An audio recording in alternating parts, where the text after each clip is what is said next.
আলাইকুম। আমি মোহাম্মদ শাহিদ আলম। আজকে এসেছি আমরা একটা ম্যারিন ডিজেল ইঞ্জিনের একটা ডিভাইস ইনস্টল করলাম। এই ডিভাইসটা এক্সটার্নাল একটা ডিভাইস। মূলত এই ডিভাইসটা কেন আমরা ইনস্টল করলাম এবং এটাকে কি বলে, এটা দ্বারা কি পরিচালনা করা হয়, এই ব্যাপারে সামান্য কিছু কথা বলার জন্য। তো এটা হচ্ছে একটা হেল্প বলি।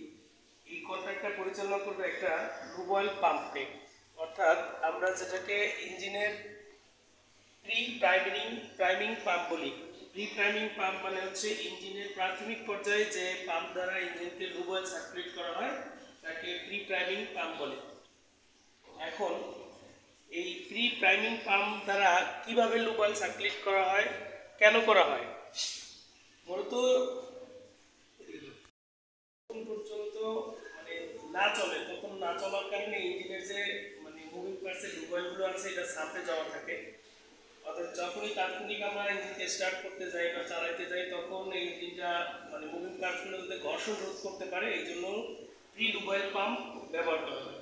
তো এখন আমরা এই ডিভাইসটা অন করবো এবং দেখবো আসলে এটা কাজ করে কিনা এবং ইঞ্জিনটা স্টার্ট হয় কিনা। ঠিক আছে, লেটস গো। প্রথমে আমরা মনিটরটা অন করে নিলাম। মনিটর অন করে নেওয়ার পর আমরা এখানে স্টার্ট বাটন নামে একটা বাটন আছে, এই বাটনটাকে আমরা ক্লিক করে ধরে রাখবো। এয়ার ছাড়া, এয়ারটা কি ছেড়ে দেয়, এয়ার এবং ইলেকট্রিক দুইটা